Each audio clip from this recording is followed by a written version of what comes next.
saya memutuskan untuk memberlakukan PPKM darurat sejak tanggal 3 Juli hingga 20 Juli 2021, khusus di Jawa dan Bali.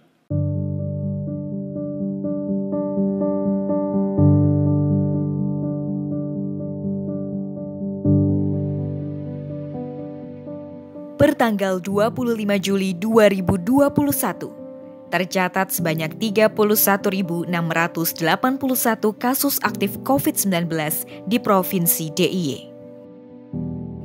Dari angka tersebut, sebanyak 1.569 menjalani perawatan di rumah sakit, baik perawatan kritikal maupun non-kritikal. Sedangkan lebih dari 30.000 pasien berada di luar rumah sakit, di mana 91,5% dari angka tersebut menjalani isolasi mandiri di rumah. Walaupun sebagian besar pasien isolasi mandiri di rumah tidak bergejala atau bergejala ringan, namun perburukan setiap saat bisa saja terjadi dan tentunya membutuhkan rujukan rumah sakit segera. Hal ini dapat berakibat fatal bila tidak dipantau dengan baik. Terbukti dengan tingginya angka kematian isolasi mandiri pada bulan Juli 2021 sebesar 698 jiwa. Di satu sisi, Puskesmas sebagai ujung tombak penanganan pandemi COVID-19 mengalami peningkatan beban kerja yang signifikan. Puskesmas sebagai pihak yang paling dekat dengan masyarakat diharap mampu berperan dalam pencegahan, tracing, testing, maupun treatment pada pasien COVID-19. Para pasien yang menjalani isolasi mandiri di rumah pun berada dalam cakupan pengawasan Puskesmas. Keterbatasan sumber daya manusia menjadi kendala utama dalam pelayanan. Mengingat tugas ini dilakukan sembari tetap menjalankan peran Puskesmas dalam pelayanan non-COVID-19 lainnya. Untuk itu, Badan Nasional Penanggulangan Bencana membentuk Satgas Penebalan Nakes dan Mitigasi Hulu Daerah Istimewa Yogyakarta dalam upaya membantu penanganan pandemi COVID-19 melalui program penguatan Puskesmas. Kegiatan ini merupakan sebuah inovasi yang melibatkan sejumlah relawan untuk menjadi perpanjangan tangan Puskesmas dalam pemantauan pasien isolasi mandiri di rumah dan menunjang berbagai kegiatan lainnya.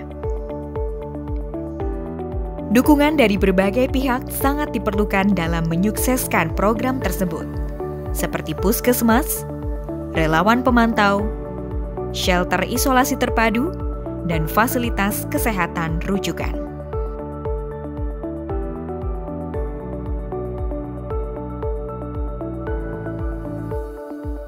Pada tahap awal, Puskesmas melakukan penegakan diagnosis dan triase pada pasien. Pasien akan didata dan diklasifikasikan sesuai dengan gejala, apakah termasuk gejala ringan, sedang, atau berat. Data pasien COVID-19 yang tidak bergejala berat akan dikirimkan kepada relawan pemantau. Kemudian, pemantau akan melakukan asesmen apakah pasien tersebut layak isolasi mandiri di rumah atau tidak, berdasarkan guideline kriteria.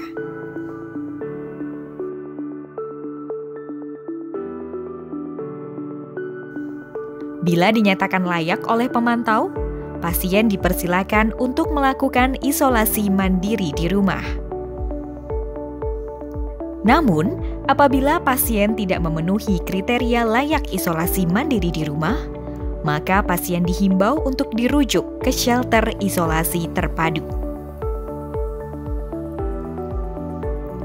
Selama masa isolasi mandiri, pasien akan melaporkan gejala harian dan mendapatkan kesimpulan status perawatan melalui aplikasi Aktif. Pasien juga diharapkan dapat mengisi fitur kepatuhan protokol isolasi mandiri yang tersedia.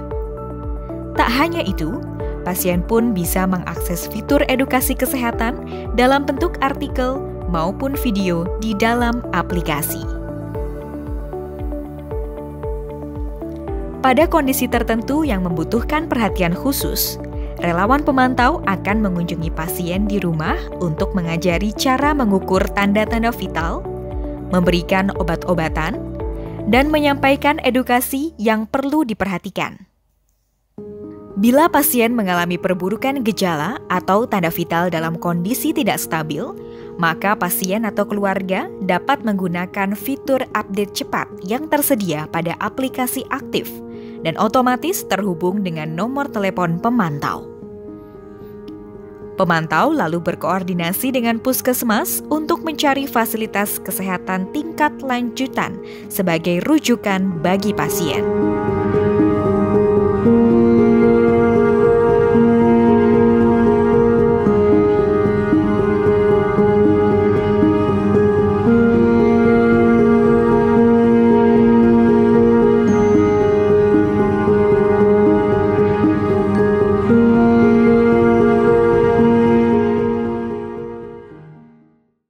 Setelah masa isolasi mandiri selesai, pasien mendapat notifikasi dinyatakan sembuh melalui aplikasi Aktif. Pemantau lalu berkoordinasi dengan puskesmas untuk pelaporan. Bila sudah dinyatakan selesai isolasi mandiri, pasien dapat kembali beraktivitas seperti sedia kala dan berhak mendapat surat selesai isolasi mandiri dari puskesmas.